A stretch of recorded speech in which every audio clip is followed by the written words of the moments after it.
3, 2, 3, 1. 2, 1. Oh.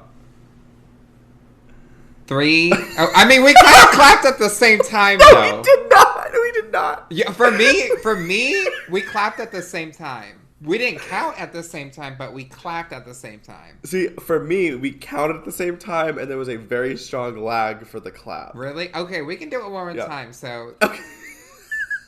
Okay. 3, 2, 1. That one was delayed for me. No, that was perfect for me. Okay, we'll figure it out. Okay, no, I'm gonna do it. Okay, just clap at the same time. So I'll count down like 3, 2, 1 and clap. So just clap at the same time. Okay, so 3, 2, 1. Okay, so we have like a 0.5 delay in between us. So yeah, because that was in sync on me. Okay, work. We have the podcast.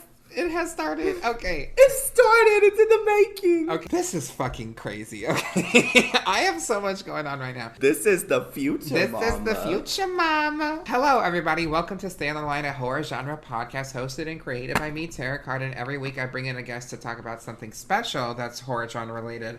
I have a new correspondent of the podcast here to talk about the new season of Dragula. Right now, we're going to talk about the Meet the Monsters, but first, I'm going to welcome our co-host for this entire series. Please welcome friend of the pod, back to the podcast, Zanny X. Hello, Zanny. How are you doing? Hello. I'm doing finger claps. I don't know if you can see them. I am good. I'm here. I'm queer. I'm surviving. I'm thriving. How are you? I'm stressed. Literally, I just spent like an hour and a half trying to figure out. For those who are on Patreon, you can see this cool setup that I have going on, where I'm gonna put the photo right here. Zanny, do it to your left, to where. Keep going a little bit forward. Keep going. Yeah, right there. So we're going to have the photos for the looks that we're going to be talking about here. For those who are just listening on Spotify, subscribe to the Patreon. At $3 and $7 tiers to see what the fuck I'm talking about. But yeah, I wanted to review the Dragula season 4 cast and the whole season, but I didn't want to do a new person every week because honestly, it gets really taxing to do that. So I asked you, Zanny X, could you do it? And you said... No, I would absolutely hate doing that. Yeah, so... Goodbye. I'm paying her. No. No, I'm excited and I want to do this. I love this and I'm glad to be doing this with you and I miss you. So I feel like we get to talk out now every week. Yes. This is fun. It's an excuse. You're stuck with me forever. Oh God, your Aries energy is already too much. Okay, so now I want to ask you, like, what is your correlation with Dragula? Like, what do you like about Dragula? How's the show? Your thoughts on the show in general? That is a good question. I don't know. I like Dragula. I think it's fun. I think it's an alternative platform. I think that it's very cute. It's independent. They're doing their own little thing. And it's just like a good distraction compared to like what drag is normally seen in the universe. So it's just like a good break from that. And I like that. I think it's very refreshing to see new things. Plus, like, who doesn't love spoop? Yeah. Spoop, trauma, drama, fear, kink. Uglies. Uglies. Hello, uglies. Sign me up. And also, this is the unofficial review of Dragula Season 4, so please do not take this as an official review. This is just two friends talking about Dragula, and also, this is for entertainment purposes only. We are not associated with Shudder or the Dragula cast or AMC, so just keep that in mind as we review about these contestants. And it's going to be our generally our honest opinions. So, and also, I'm wearing my bitch pudding shirt, so I thought it would be very fitting for this occasion. No, the shirt is not fitting. Okay, it's not loose, bitch. No, it's fitting. It's cute. I like it. Also, how I feel about Dragula. I like Dragula. I actually got more into Dragula before I started watching more Drag Race. Like, yeah, I saw, like, a finale of Drag Race, and I was like, that's cool, but I didn't have Logo, and I didn't have VH1. And the only thing that I had opportunity to, like, watch was Season 1 of Dragula on YouTube, and then Season 2 came out on YouTube, and then 3 and so on. I'm excited to get into this. Are you ready to start? Do you have any comments, concerns? No, I'm ready. I'm excited. Do you have any comments and concerns or anything? I'm concerned for your mental health, but like when it comes to the podcast, I'm good. What? Hey, I got I'm on the podcast because of my mental health. So I just wanted to say, for those who don't know about Dragula, who may be listening to this podcast, Dragula is a horror aspect drag show hosted by the Boule Brothers, and their goal is to find the world's next super monster. It's similar in the aspect of Drag Race, where there's roughly 9 to 11 to 10 contestants, and they compete to see who is the best ghoul out of them. And it's generally a mixture between Drag Race and Fear Factor, just to dumb it down for people. Oh, very that. Unlike the other show, this show, they don't lip sync for their life. You have to go through eliminations. Sometimes they might do a lip sync, but but it's rare. It's rare, and that's like their main challenge is to lip sync. I think I don't even. Yeah. However, we are gonna start right away with the host of this fucking program. We are gonna look at the Boule Brothers. So their promo look right over here. Oh no, hold on, please. Okay. So we have the Boule Brothers here presented. How do you feel about this look by the Boule Brothers? I love it. So I love the structure and the outfit. I love the fit of the outfit. I love their posing. I like that it's symmetrically not symmetrical, you know? I only see 3 hands, but I see 2 beans. I don't know. I like it. Oh, yeah. I just realized that. It's very natural posing. They're not like exactly mirrored. So I just like that that's like, yeah, I like it. For those who don't know, the Boule Brothers are wearing basically a floor-length gown, kind of like a mermaid skirt with some very long fingers, and they mostly do they only wear like latex/vinyl? I think they wear a few other things as well, but I think that's like I think it's kind of one of their new things. Now that I think about it, or not the other new things, but I think that's kind of what they do. Yeah.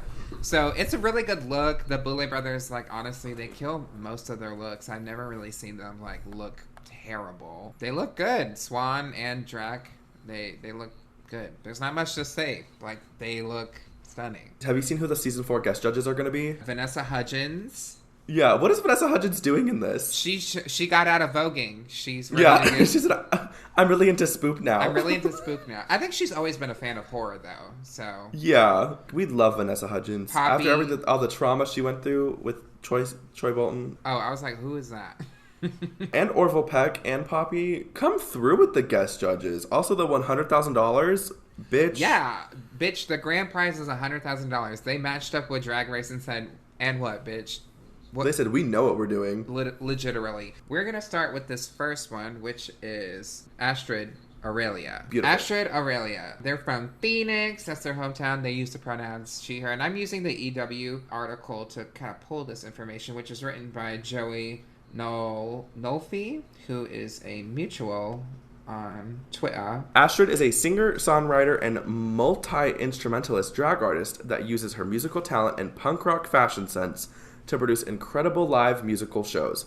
She's bringing her musical talents, fierce attitude, and love of fantasy creatures to the competition that she hopes will help her claw her way to the top. Or to the crown. We making up words, bitch. I actually knew of Astrid through, I think they competed in the Boule Brothers pageant at like a drag con before. I believe so. But yeah, this is my first time like seeing Astrid. Astrid's one of the only people I don't have like the fullest of a background on. So I'm very excited to see what they bring. I knew them because Disasterina did a video on them before. Disasterina from season 2 does this thing where they like talk with other monsters and ghouls and stuff. So this was somebody calling all the monsters. I was waiting for you. She is China and McLean is too much lately. Have you seen her like acting up, like talking about how no, she deserves to act up. No, but she's talking about like the real monsters in this industry are the people who are against God. Like she's like a pastor now. Calling all the monsters. Calling all the heavenly lords. I don't know. John 3:16. John, yeah, bitch. 2:22 p.m. Beth. I don't know. Beth. I don't know anything about religions. However, this photo of Astrid, how do you feel about this look? I like it. After reading the bio, I see the influence. It is grunge. I don't know. Like, this is your first time for the world to see you. I wanted to see more.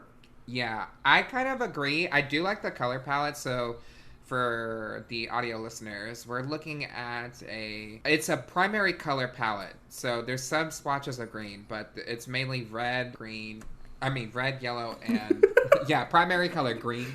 No, its primary colors blue, yellow, and red. It's kind of like leg warmers with tennis shoe heels. I hope those are heels. And a leather jacket and then kind of like shorts. So it looks okay. I like the hair. She's got really good makeup. Is that just like one horn? She's got to have another horn, right? Yeah, I think she's got like another one or something. Or it's like a clip. I mean, like, I watched her video. She is really talented. She does actually play like the guitar and all that shit. So I'm excited to see what she can do. Hopefully she can make it. If they have a rock challenge this season, that she can make it there, because she actually is a rocker.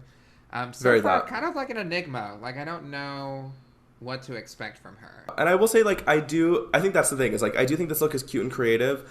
I also like that it's not like a stereotypical look that I would expect, but like, I also don't know what I'm getting into. Like, I don't know where this would go. Like, so I'm excited to see that. I like watching or looking at this look. I'm like, if you walked up in the club, I'd be like, work, bitch. That's a cute look. But for like a promo, it's like, oh, okay. Yeah. Well, also for like a promo where they're going to give you $100,000, you know? Yeah. What was the theme of the promo? I don't know, because I tried to match it up and I don't think there was a theme. I could be wrong. I literally have no background. It doesn't seem, I think it was just your best or just your look, whatever you wanted to bring. Yeah. Because like the color story wasn't unanimous unless it was like wear red.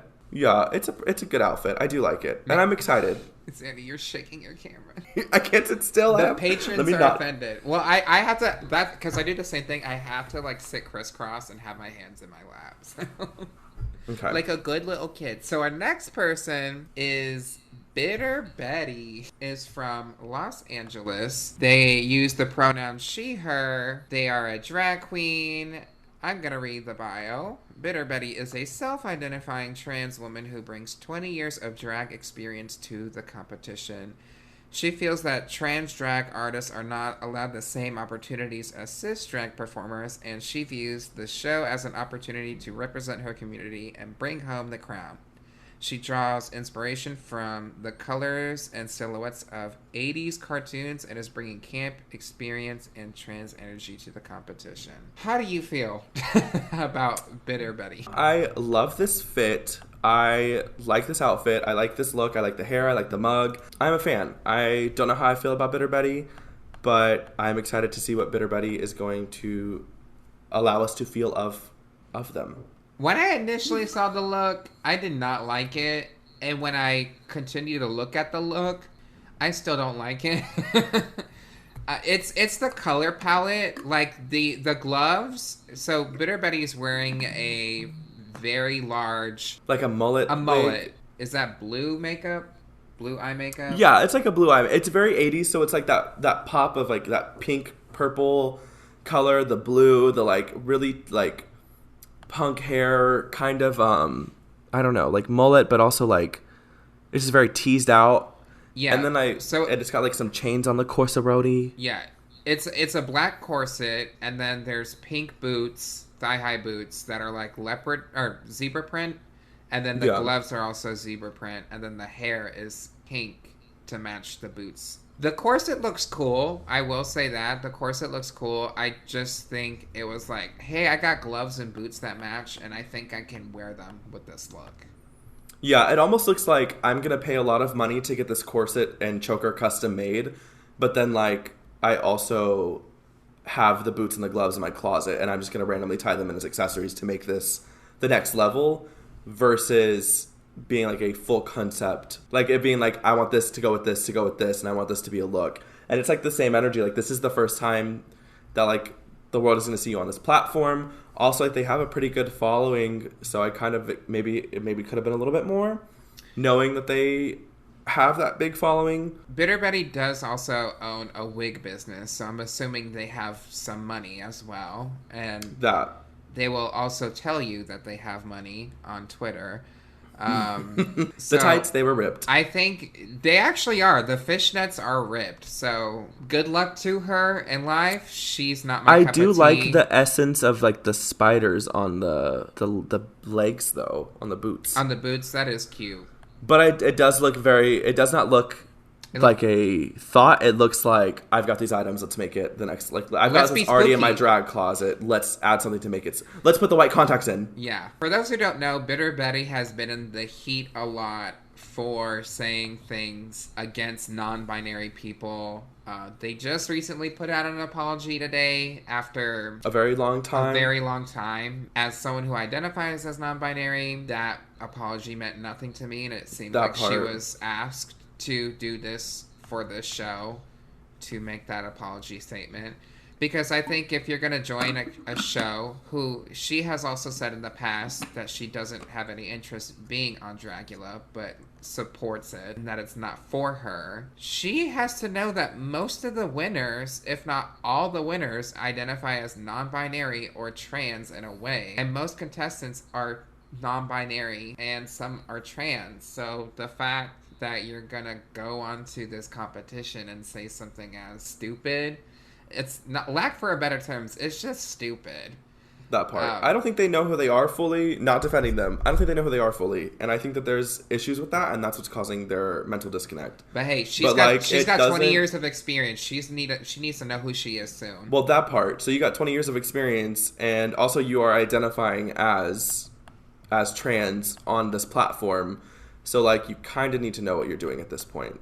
You can't just be disrespectful to people and then be like, I didn't know, you know? It's not more like, this isn't to entirely bash this person. There's a difference between saying, when someone goes, hey, what you're saying is wrong, and you go, here's two different responses.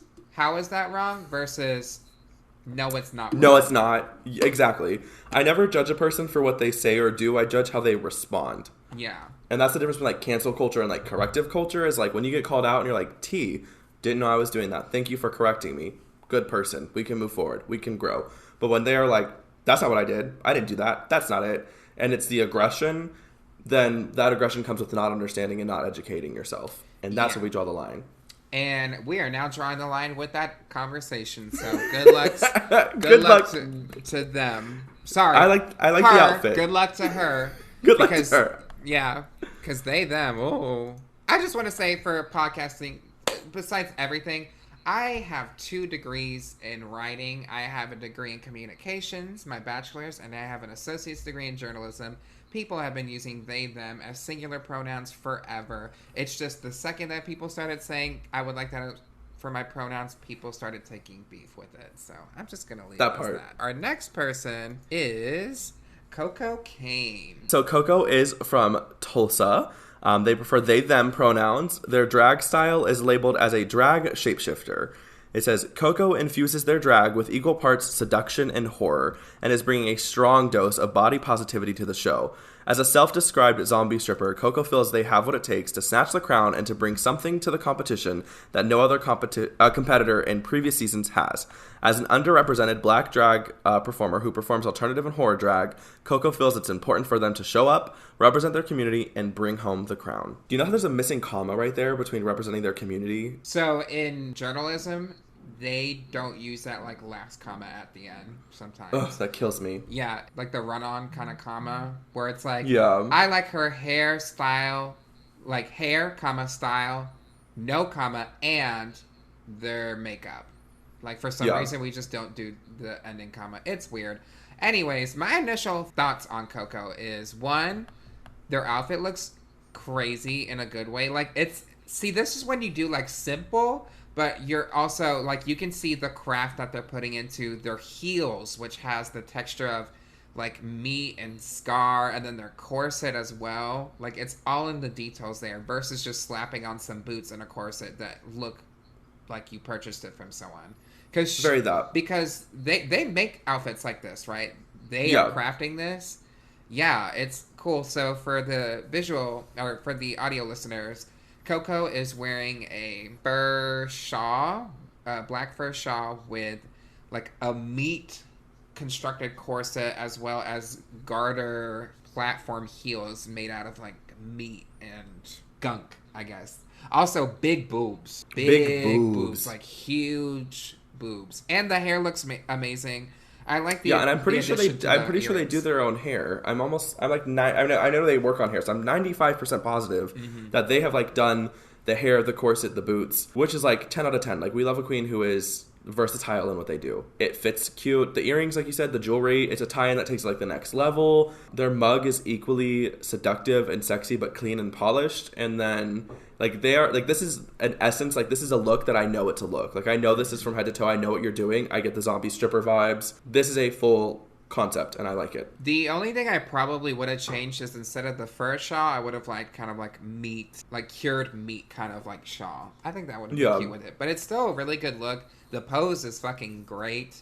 The pose, the body, like, yaddy. This is like, oh my god, look at this look. Like, this excites me when I look at this look. Very that. I did not know of Coco prior to the cast release, so I wanted to know. I don't know. I'm excited. I've enjoyed Coco for a very long time. Like, I'm just excited to see someone who I think deserves this representation and like deserves this opportunity.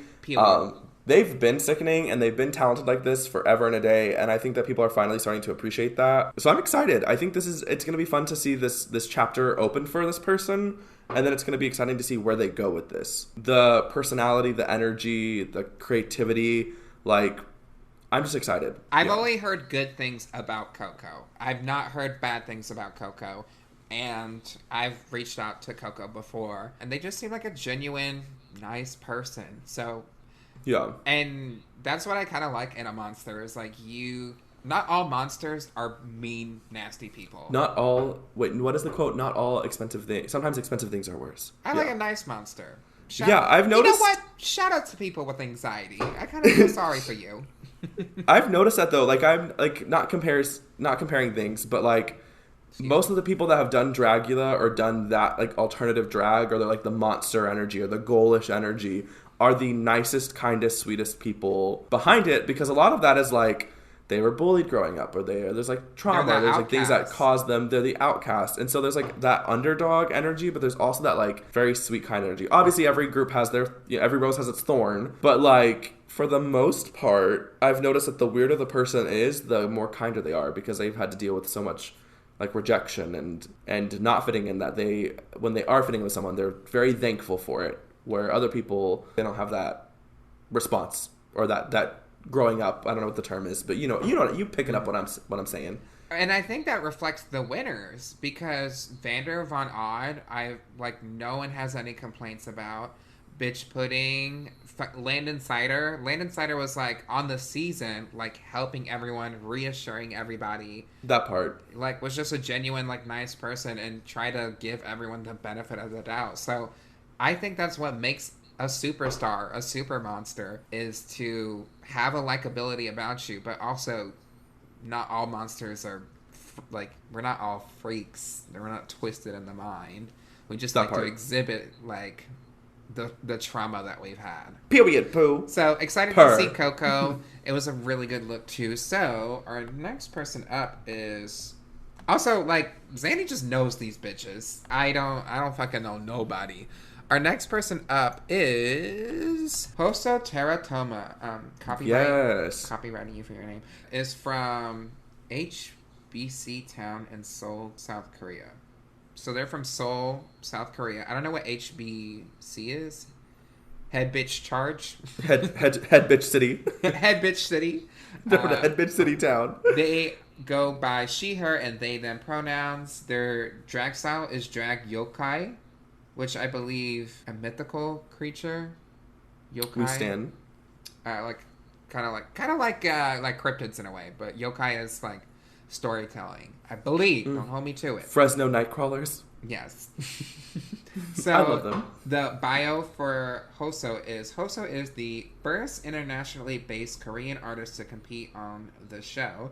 She considers herself to be a drag yokai and draws visual inspiration from Eastern myths combined with obscure foreign references.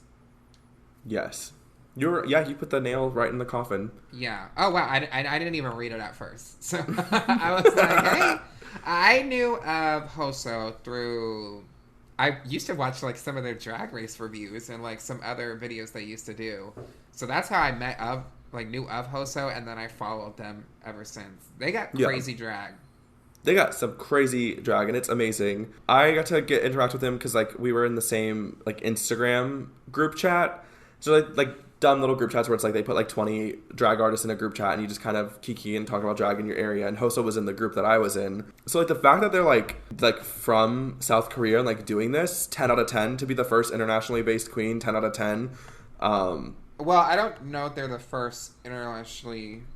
Yeah. No, the first internationally based Korean artist. Sorry, first internationally based Korean artist. Yoska was from Canada.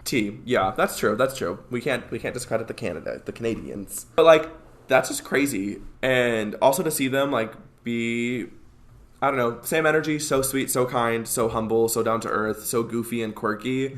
And like goofy. Very goofy, like on the social media. Like they're very very socially active on the media. Yeah.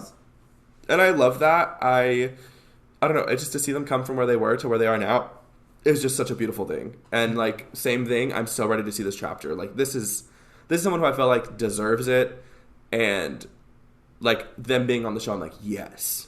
Like my soul is so happy for this. Like I'm scared because like they are spoopy oopy oopy. Yeah. But I'm also, if this was the monster that greeted me at 7 o'clock in the morning when I was having like a sleep paralysis moment, I would be so happy. Yeah, because Hoso's look, speaking of souls, looks like souls are coming out of her chest.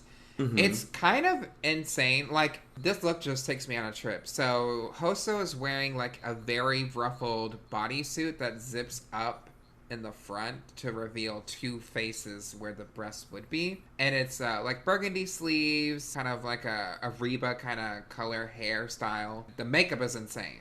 Like, crazy. If you look up Hosotera on Instagram, their makeup is insane. When they're out of drag, it is day and night. Oh, very that. It's night. Wild. And then the rest of their outfit is kind of like just more baggied at the floor. How do you feel about this look? This was one of my favorite looks, honestly. I love the ruffles. I'm a dumb bitch for ruffles. I love the color story. I love the maroon versus the red. And I love the chest piece. Like, I am insane with that. Could have done different hair, potentially, but I like the hair. The mug, while this is one of the most creative mugs that I saw during this, and I love their mug, I've also seen some of their other mugs, and I think it could have been more chaotic. But, like, it is very clean, and I am I love this mug.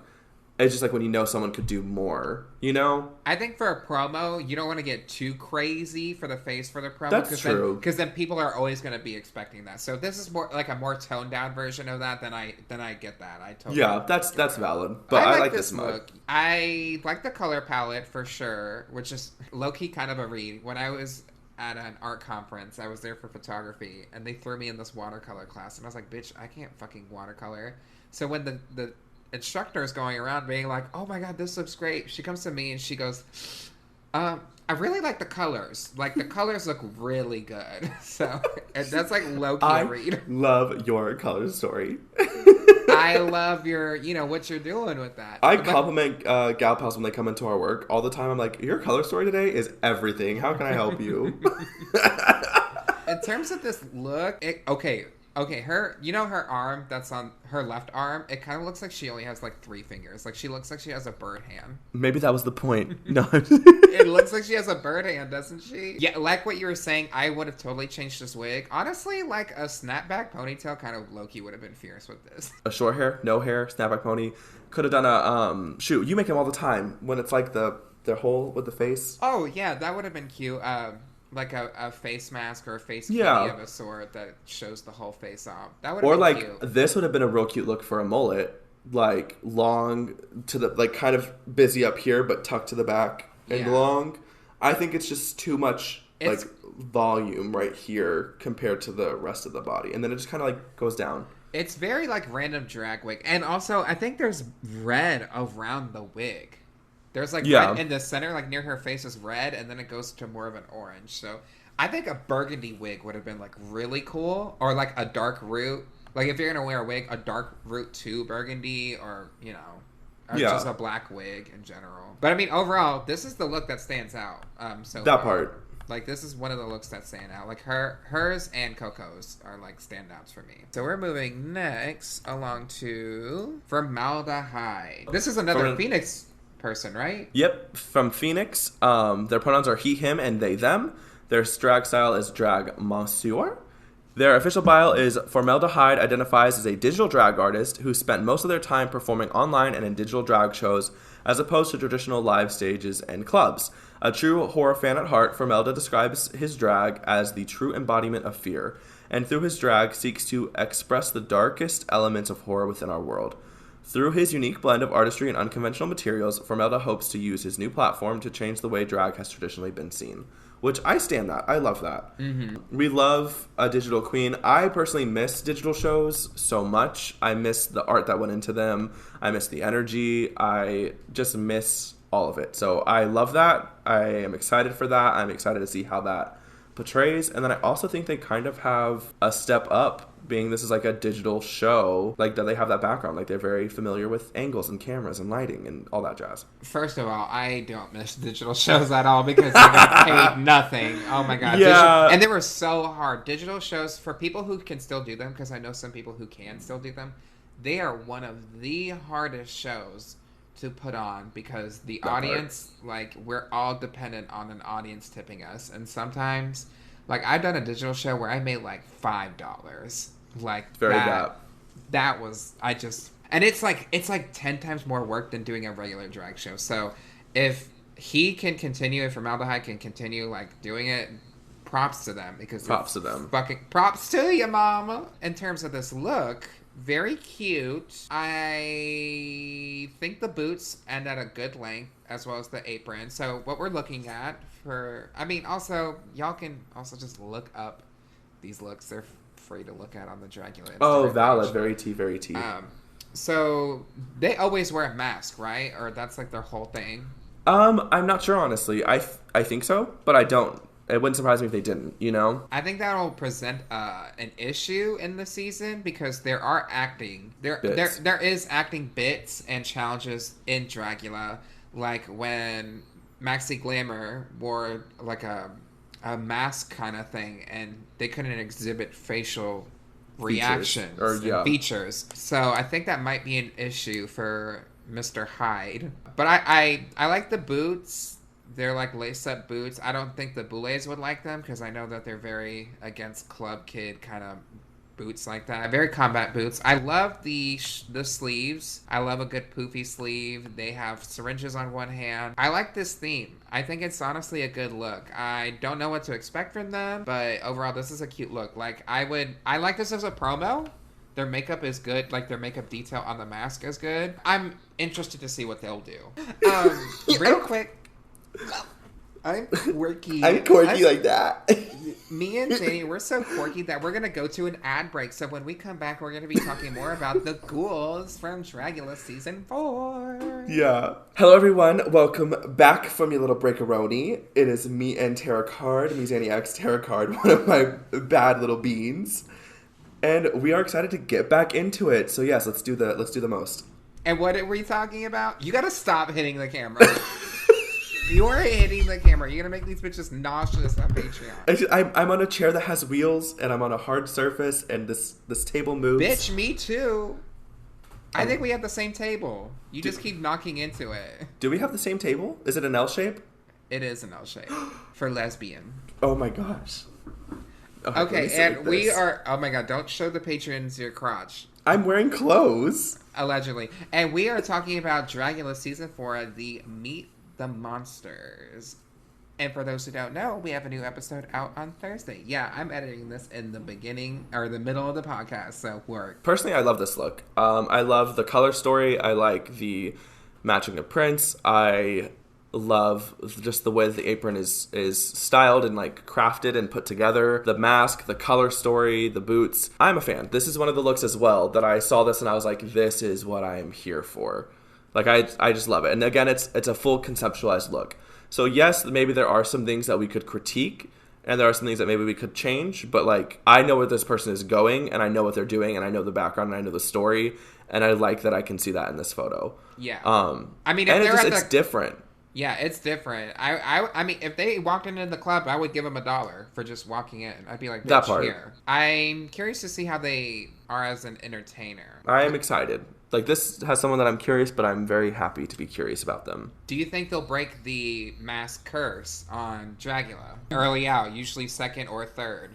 I would like that. I would fingers crossed. Just because they seem to have like a very keen eye of what they like, and I would like to see more of that. We'll see, because We'll we're see. reviewing the whole series. Yeah! Yeah! Okay, so we're going to our next contestant. This is very interesting. So, our next contestant on the show is Jolie. Those might recognize her from season 5 of RuPaul's Drag Race. This is the first kind of contestant from RuPaul's Drag Race. Yeah, this is the first crossover episode. Yeah.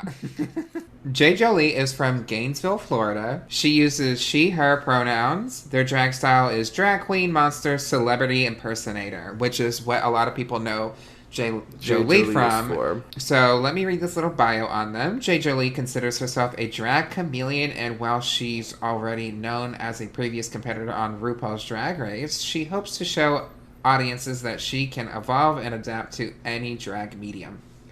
As a lover of all forms of drag, Jade enters the competition with a desire to prove to the world that her drag style doesn't just fit one category or box. While she feels people may be expecting a certain kind of drag from her, she warns them to expect the unexpected. And this is a quote from her: "I'm bringing things people would never think I was capable of. Get ready." So what are your whole thoughts on this? Okay, so there's a lot to dissect. A crossover queen, I'm excited. I love that idea. I'm excited to see that. The storyline, I'm here for. The energy of, you know, like, I'm going to surprise you guys and goop you like you don't know what to expect. I love that. Proving the point that you don't fit in a box, love it. All of the above, love it. Jolie, I'm excited. I like Jolie. I think they're a fun person. I do think they have a lot of creative influences, so I'm excited to see them with, like, maybe a little bit less of, like, a contractual energy. You know, I know the contract is a little bit looser, so I'm excited to see more of Jade as Jade. This outfit, I am not a fan of at all in any way, shape, or form, but we can dissect that after you discuss how you feel about Jade being on this. I think it's cool to have a crossover like that. I think some people who've been on Dragula can be on Drag Race.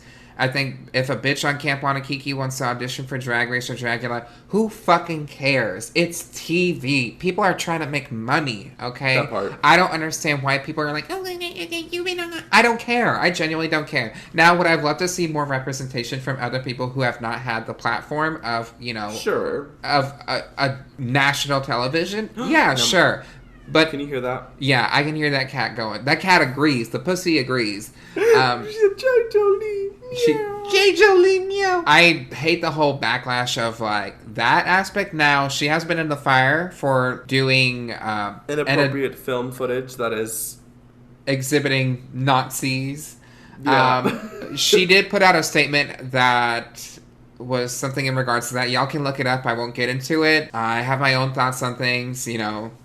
Very bad. She listed things about sexual abuse and from a partner at the time who insisted, this is from her thing, insisted, like basically forced her into doing that film. So I'm not going to say too much on it in regards to that. Now, in terms of this look, this is not a good look. No, this is a leotard. It's a white leotard, white boots, accessories around the waist, and ears. Yeah, and a face thong. There's a thong on the face. It gives me very Alice in Wonderland costume from Spirit Halloween. And I think that's the thing, is she's supposed to be the white rabbit of the competition. She's going to take you on a trip. But that's fine, but I need the trip to go farther. Exactly, because I can see, it looks like an Alice in Wonderland theme. You can see the clock and like some stuff on the waist. And the vial that says drink me and the random stuff. So the reference was there. I think it could have just been pushed more. Yeah, I own these boots, you know? And I own this white bodysuit, and I own this white corset. Like, this is national television. And this is a big step. Step. People haven't seen her on TV since 2012. Yeah, so it's like, and you, like you said, like, yeah, I want to see more people that maybe don't have these opportunities, but like, girl, you done did it. You got the opportunity. You better bring the opportunity. I want to see you bring it. Like, this is very Mayhem Miller walking in the red bodysuit. Yeah. How I would have changed the outfit, I probably, if you're gonna stick with the Alice in Wonderland theme, do a fucking crazy ass rabbit look then, That. or incorporate all of like the tricks of Alice in Wonderland into your outfit, Well, not see, just there's like a also like trinket bracelet. in like art, there's like a lot of media representation of like a white rabbit and a very long red cloak, and it's very like cult oriented. I would have loved to have seen that, like a long red cloak. Something that makes it just a little bit of an essence of mystery and like maybe a little bit more detail, maybe something on the boots, like just put some, I don't know, so the same bloody drips that's on the clock and on the accessories, put that on the boots, rhinestone it, add some fringe, do something, do more of a dramatic makeup. Because her makeup does look good. But, like, you know, fierce. in terms of the outfit, it just, like, I would have been more forgiving if the outfit was more crazy. But it's a simple outfit and a simple makeup. Also, like, this is conspiracy theory. Like, this almost reads like if you know the world is going to have a preconceived notion of who you are, and your bio is literally going to say, I'm bringing things people would never think I am capable of. Get ready. And then when the door opens and you're wearing something that I would expect you to wear and that I would already know of you having and doing, I'm like, this is Kelsey. This is the real Kelsey. That one meme where she's, like, gripping the gorilla nipple. yeah, This is the real J. Jolie. This is the real J. Jolie. If you knew people were already going to, they knew people were already going to be like, you, of all bitches, to make the crossover happen, you. And then you fed that narrative by doing this look. And they're talented, and they've done, like, I've seen their spooky stuff. They've done spooky things. They are really good at that. They are a talented person. So where did you put it at? Because this, you know what I'm telling you? This, you unhook the belt and the whole look changes. It's no longer any essence of spook. It's just poop. A bunny look. It's Ariana Grande. Well, we're going to move right on along to our next person, who is Mary Cherry. So, Mary Cherry is from Brooklyn! Brooklyn! She uses she, her pronouns. She is, her style is that she is a drag entertainer. Her bio reads, Mary Cherry is a drag pioneer in the Brooklyn, New York scene and is always the biggest personality in the room. With her mixture of camp, fashion, and unique sense of humor, she hopes to bring the strengths of a true entertainer to the competition. While never afraid to be the butt of a joke herself, she's entering the competition not striving to be perfect, but to keep the experience fun. Okay, I read that weird. At the end of the day, this is a quote from her. At the end of the day, it's about entertaining, and that is what Mary Cherry does. Oh, and I'm definitely bringing on a little drama, mama, because we are on a reality TV show. We are on a reality show, and who doesn't love a little fun? You know what this bio sounds like? I would say it sounds like our favorite green sister. A lotta? Oh. Yeah, a lotta. Yeah. I don't know what to expect from her. I mean, I love a funny bitch, and people didn't think Meatball should have been on the show, but then they watched Meatball, and Meatball did great on the show. I mean, if she's got a great personality, I'm excited to fucking see it. Will she probably slay and, like, monster her way? Maybe not. We'll see. How do you think? Yeah, I mean, I'm excited. So I definitely think that everyone has this preconceived thought about what Dragula is supposed to be, and they all think, like, it's gonna be gory and disgusting and raunchy and like really intense and fear factor energy, and like that's not the essence of the show. Like, yes, it's like a part of it, but there's a lot of other like things that fit into the family of Dragula. So I'm excited to see some other things. I'm very excited to see what they're going to bring. I love camp horror queen. Would love to see some good entertainment. If everyone's there being the same spoopy, oopy, gory bitch, that's going to be a very flatline show. So I'm excited for this essence of personality. When it comes to this look, I'm very confused. I love them. Their makeup is sickening. The hair is sickening. The jewelry, sickening. And I love the color of the dress. I think it's very flattering. It looks red in this photo, but it's really like a fuchsia, like pink. Yeah. Okay, T. See, I like this like maroon red. Yeah. Don't know if I would like it as a fuchsia pink. In this photo and on the screen, it looks red, but it's really, if you watch the Meet the Monsters videos, it's straight up pink, and it kind of matches her lips more in the video. I would have preferred this as red, and yeah, continue with what you were saying about this look. I can tell that you're not going to bring what people are going to expect, same energy. So this is your chance to give me like the safety net of being like, okay, well, at least they're going to bring like a sickening look. And so to see this, I'm like, I don't know how I feel about this look.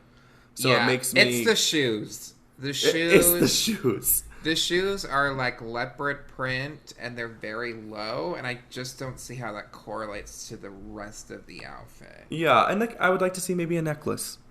You know, just something to kind of put some distraction here. Which, like, where is that your could have belly been... button? That could... they said we're editing it. That could have been sickening, though, if like a nice... So this outfit, actually, just... this is so dumb, but this outfit with, like, gold, rosary-styled necklace, very cathedral-oriented, that came down low. Bracelets. Kind of like the bracelets. Yeah, match the bracelets, and if it would have came, like a wrap here, and then, like, came all the way down to the chest, and you just saw it, then I would have been like, this makes sense to me.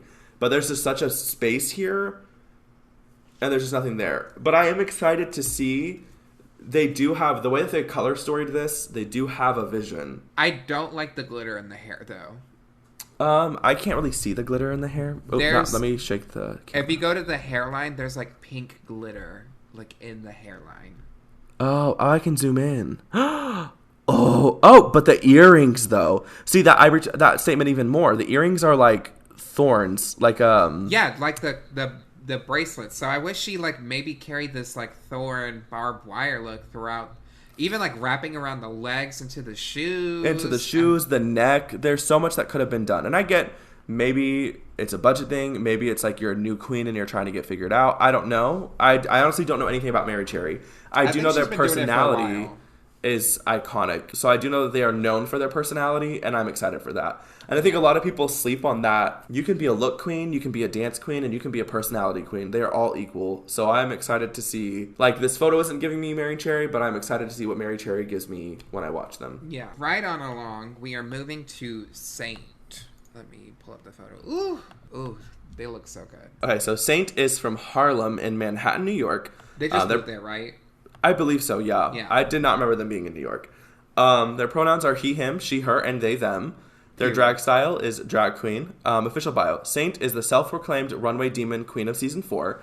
Her drag is fueled by imagination and nightmares, with a bit of fashion sprinkled on top, and she proved her prowess as a true drag icon by competing in and winning the Boule Brothers Dragula Resurrection Halloween special in 2020. As this is her second time competing on the show, she feels her experience and growth as an artist have primed her perfectly to snatch the crown this time around. And how do you feel about this? What is your beliefs? How do you feel about Saint? I'm excited to see what they did, because they kind of killed that Resurrection special. That ghost they look served was it. Oh my god. Amazing. Now, I'm really excited to see what Saint brings, and I'm because they were an early out on season 3. They were, yeah. Like second out, and I don't know what's going to happen for season 4, but I really hope that Saint makes it all the way, because I genuinely think they deserve it. You can just see that in their demeanor as a person. They're a nice person. Like I was saying, what I like in a ghoul is someone where you can feel that good energy, but is still delivering looks. In terms of this look, it could have lost that white netting underneath it, or that white, it kind of looks like a diaper underneath. Yeah, I don't understand. Yeah, I don't understand the white. I actually would have loved it without the white. Literally, if you would have taken that out, this outfit I think would have been one of my top outfits. What is that? But because of that, it did significantly. I didn't like it. I don't know if it's noticed that white until now. Is it like gauze? No. It's like silver, like a chainmail, but it still looks kind of weird in photo. It looks like a white diaper. Yeah, it's just, I don't know how I feel about it. Something about it just seems off. I do love this hair. I'm always obsessed with Saint's hair. Their makeup, the red eyes, the shoulder structures. I do love this outfit. I love the accessories of the shoes. I love the heels. The heels. Like, this is a serve. They showed up to a party, and the same thing. I knew what they were doing. I love those heels. Whoa. They're like clear. I love those heels. That's what that noise was for me. I just realized the heels she was wearing. Yeah, and I like that they're clear, full transparency. I love that this is a clear heel. A clear heel, and I can see the toes. Yeah. Like, it's not a Barbie foot. Yeah. So I love that. And she's got a banging body, so show it off. And the tattoos, I just like it. I love Saint. I love their personality. I want them to go very far in this. They slaved the Boule Brothers Dragula Resurrection. I'm excited. I'm very excited for this. This outfit looks like they're ready to go to war. Like, the hair looks like they're ready to like, bitch, I'm about to win this fucking competition. This is what I'm reading from this look. Except for that chainmail diaper. But, yeah, the shape is cool. I wonder if they made this. I hope they did, because this is cool. And those heels. Oh my god, those heels. I'm never really a shoe person, but those shoes look really fucking good. Oh, they look good. Moving right along, Sigourney Beaver. Sigourney is from Des Moines, Iowa? Des Moines? Yes. Do you say the S in Moines? Des Moines. I say Des Moines, but I don't know if that's right. She uses she, her pronouns. She is a self-described AFAB drag queen. Sigourney Beaver is a self-described hyper-femme AFAB queen. Or she likes to put it, a female impersonator. Sigourney is... excuse me, the teacher is talking. No. Shut the fuck up, bitch. Oh my god, this is off topic. Bitch, I used to be in a college class, and these girls were full on, like, loudly having a conversation in the front, and I was just like, can you bitches, like, go outside? Like, what the fuck? You are not the main characters. I will reassure that to you. Non-playable at best. Non-playable, literally. NPC, baby. Sigourney is a killer beauty queen who loves to hypnotize audience with her piercing white eyes and sky-high hair. Coming from a burlesque background, Sigourney incorporates the art of the tease into all of her performances. The art of the tease into all of her drag performances. Okay, I read that weird. With several pageant titles under her belt, Sigourney is hoping to add the world's next drag supermonster to her already impressive resume. First of all, literally great resume. This outfit, I don't know much about Sigourney. I think I followed them before. Do you know anything about Sigourney in general? Yes. I do like Sigourney. I reached out to them a few times during the digital era, and we talked a little bit. They seem to be very kind. I'm pretty sure they do hair as well. Yes. I could get that from this hair, from her outfit. I'm pretty sure they do hair as well for the Boule Brothers. Like, I'm pretty sure they've done the wiggies that we see the boobies wear. Melissa B. Fierce, I know, does do that. Their hair. Yeah. I couldn't remember if it was Sigourney or if it was someone else. I'm pretty sure it's Sigourney. Like, it was Sigourney or Bitter. Well, I know from what I see from Sigourney in this is sickening. This outfit is sickening. The style choices are sickening. They are talented. They have a vision, and it is fully conceptualized. I know what they're getting from day one on. Like, I am very excited for this. This is the look. Like, yeah, she looks like a Boule brother. She looks really fucking good. She understood the assignment. If you put a little shorter one right next to her in the same outfit, I would have thought it was the fucking Boule brothers. Her fucking, not to like say this, but her body looks good, and I don't think she's not wearing tights and pads. Well, I don't think she's wearing tights or pads either, and it is working. It is a serve. So as someone who also has like a leg tattoo, like I would love to be able to show it off in drag. Yes. But because I wear tights and pads, like it doesn't. So I'm living to be able to see all of this art that they have put on their body. And it matches. Like, and the nails, the details in the nails, Does the garter belt match the necklace? I can't tell. Yes. From top to bottom, it is a look. It is definitely like the most solidified look that I saw, and a look that made me really be like, whoa, this is going to be something. Yeah, I love it. It's got a great like lapel vampire collar. The cape looks good. It's vinyl. Like I said, she looks like a fucking Boule brother. So this is like a 10 out of 10 look. Like, I don't see any... Like, maybe she could have changed the necklace. I would have been fine with that. But it's still a really good look. And showing off all her tattoos. Like, the slit showing off all the tattoos on her right leg. With all the tattoos on her arms, too. It looks fucking cool. Excited to see. She will probably go really fucking far. Oh, without a doubt. I believe we have just one more person left. Yes, we are at the end of our list. Zavaleta? Zavaleta? I think so. Take it away. So wait, hold on. Wait. Let me pull up this bitch's photo. Okay. Okay, so they are from Mexico City. They use she, her, and they, them pronouns. They are a drag artist. They are a recent transplant to the Brooklyn, New York drag scene, hailing originally from her hometown of Mexico City, Mexico. She mixes sexy and scary in all of her drag looks, and is known for being an incredible live performer who always sets the stage on fire. La Zavaleta is chasing the American dream and hopes to prove that putting her time, effort, and drive into her aspirations will allow her to manifest her destiny and bring home the crown. Love the word manifest. Love when a bitch knows how to use it. I'm excited. Me too.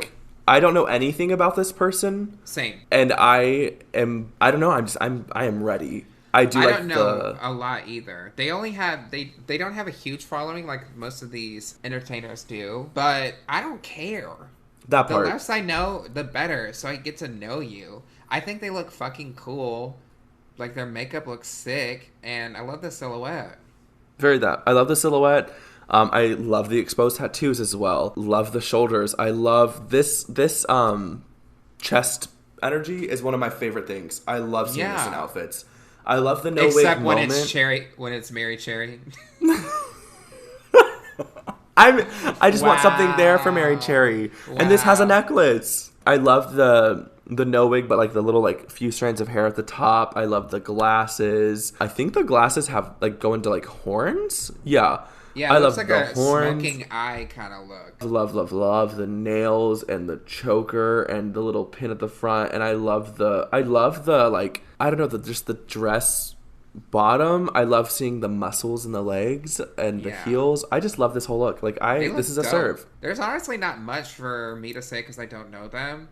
Like I don't know much of them, but like I said, this is one of the like this is my wild card for me. Like I am so excited to see what they do, and I'm excited to get to know them as well. This is the season of bare legs. Very a lot that. of people are showing their bare legs, like almost 1, 2, 3, maybe 4. yeah. Only four of them probably don't show their bare legs, or 5.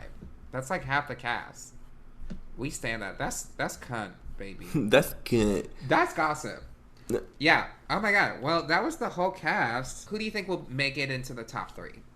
Oh, okay. So top 3: Sigourney, Saint. I would personally love to see Coco. I would love that, but I think it may be Formaldehyde. Or don't think- or Hosa. Sorry, Hosa Yeah. for sure. So I you think think- it's actually going to be probably Hosa, Formelda, and Sigourney. I'm gonna do 2 different ones. Who I think will make it, and who do I want to see? Oh, okay. Well, T. Then I want to do who I want as well. Okay. Then who do you want to see in the top? Hosa for sure. Coco for sure. And then the other third, I kind of, honestly, I would kind of love to see La Zavalita. How if that's not, I know I'm slaughtering this name, but I would kind of love to see that. I believe it's Zavaleta. Zavaleta. La Zavaleta. I think we'll probably make it to the finale. Will be Sigourney Beaver, Saint, and probably Hoso. See, now with Hoso, they'll either get them or they won't. And if they get them, they'll go all the way. Very if that. they don't get them, they're not going to love it. Who I want to see in the finale, I want to see Coco. I want to see Saint, and I want to see. I wouldn't be upset if Sigourney Beaver was in the finale, but I also would love to see Zavaleta, Very that. Zavaleta, from how we say it in Spain, Zavaleta in the finale. I think that would be dope. High hopes. I'm excited to do this with you. I'm excited for the first episode. I know. I don't- can't wait. We are so close. What do you think their first extermination challenge is going to be? I don't even know, but it's got to be something intense. They had them jump out of a plane last season on the first episode. Very that. So that's why I'm like, it's, I don't know. I really don't know. Okay, you want to hear my suggestion for Extermination. for an extermination? Okay, my suggestion that I had, I can finally put my laptop down and look right at you. I thought it would be crazy for this, like, I would hate to do this, but I would still do it, is to go out at sea and put them in a shark cage and bitch put chum in the water and fucking have the sharks all around. That would be fucking crazy. Or Yeah. like, something like that. That would be. I thought you were gonna say put them into the middle of the ocean and tie cinder blocks to their legs and see who gives up first. So I was like, ooh. All of them. They would all sink to the bottom and die. The whole cast would be gone immediately. Yeah, that's like one that would be insane. Or they could just do like a one where they just go to an aquarium and they put them in like a cage there or something. Yeah. They can't have a great white, I don't think. Or orcas. Orcas would fuck them up. Yeah, I would be so scared the one I'd be the most scared of is being buried alive for sure with like snakes. Ooh, Yeah, I don't know about that with the snakes because snakes are unpredictable. sneaky. Exactly. Also, I don't know. I'm not a fan of live animals being used for gags. But like the shark thing Yeah. is kind of okay because like that's the shark in its own Because they're already territory. out there. Yeah. They're already out there. You're not like bringing the shark into the environment. You're like feeding the shark and using them for TV time. That's cute. Yeah. But like, yeah, I don't like the dangers of putting a snake into a very tight space with another human because if I was there, I'd freak the fuck out and I might end up killing this animal and I would hate that. What extermination would you want to see this season? I don't know. It could be an original or one that you liked previously. I don't know. I loved the needles one. That one made me so uncomfortable. The one I don't want to see is the one where they ate, like where they put the needles in their body. Oh no, the tattoos one I love. Season 2. I live for the tattoos. I think it's so fun. I would want to do that one. I think that's such a cool piece of history to have with you forever. I think it's funny. I would hate to see the one where they eat raw meat and blood and drink it. They do that disgusting. like every season. I hate it. That one makes me want to vomit. Also, I always skip them. I don't fucking watch them. I also I get the energy of it being spooky, but I do think that we all should respect other people. If you've been a vegan and you've not eaten meat for so long, your body's not going to process that the right way, and I don't think that. And I also am maybe we shouldn't do that. But I don't know. I would love to see. Oh, I would love to see how they did the end of the Halloween special with the maze. That just sent me. I was living for that as an extermination. Getting to the end of the maze and having weird little twists and turns. What they need to do as an extermination is dress up in drag and go to the South and stand in public and see who caves the quickest. All these entertainers from the North, from Phoenix, bitch. I want to put them in Mississippi. Put them outside the Vo Bar and Grill in full drag. Is Danny in there? No. All right, now Zanny, where can we find you? My address is 120 East. No, I'm just kidding. You can find me. Say it. You know you wanna. You can find me on Instagram, on Twitter. I'm getting my Twitter. I have 100 followers. I just like to meme post. It's nothing serious. And then Facebook. Period. Where can we find you? Well, you can find this podcast at Stay on the Line on most platforms. But I mean, you're probably how are you hearing it? Through Spotify or all those other places. But you can find it on Instagram at Stay on the Line Podcast, Facebook at Stay on the Line, on Twitter at Stay on the Line TC, and you can go to Patreon where you can see me and Zanny, our faces, talking about these looks. Ooh, at this angle. Period. Poop. Period. And that's at patreon.com/Stay on the Line. To see the video, it's either at tiers, the $3 tier or the $7 tier, or you can just subscribe for early episodes, audio episodes at the $1 tier. You still get those episodes at the other tiers as well. So you're getting your money's worth, and the support helps. We're at 16 Support your patrons. local gals. Yes. Oh my God. And Let goals. me read off my Patreons too. At our $1 tier, we have Shayna S. At our $3 tier, the Miss Caller, we have Brandon W. As well as Nathan D, Mystic Lee, and Paula the intern. Intern Paula. And then at our highest tier, the pee-pee poo-poo tier, we have Jeremy C.com, who's been on the podcast, Zachary M, Keith W, Jeffrey P, Chandler A, Sunny Days, Zingcat, Coronation, Winnie, and Rebecca Carlson. So shout out to all of them for just keeping it down and being a down ass bitch. Y'all know what I mean. Now you can also find me, Tarot Card, at my name TerrahCard under most platforms. Even on Cash App, on Venmo if you're feeling flirty and crazy. Anything that you need to add? Any comments? No, I'm just excited to do this. I'm excited to get a kiki with you. This is going to be fun. Same. It's fun. The first episode is on the 19th, which we'll review that at a time. I don't know when, because these episodes do come out every Thursday, which I forgot to say at the beginning of this podcast. So that's okay. You could tune in every Thursday, watch it, starting on October 19th. There we go. We put her in at the end. Okay, so October 19th is a Tuesday, so we can technically watch the episode and then record right after. Yeah, I'm game. If you want. Yeah, we have new episodes here every Thursday, and whenever we start doing these reviews, that's going to be the episodes for the next couple of weeks. So I don't have the energy to post 2 episodes a week that would not be related to that. So we'll see how that goes. I hope y'all actually like this review and you like us talking about these bitches on the internet. So until next time, make sure you stay on the line. Bye. Bye. Oh my god. Oh my god. So stupid. Wait, you said... No, I'm just kidding. No, not your ass. Not your ass. Okay. Bye. Now...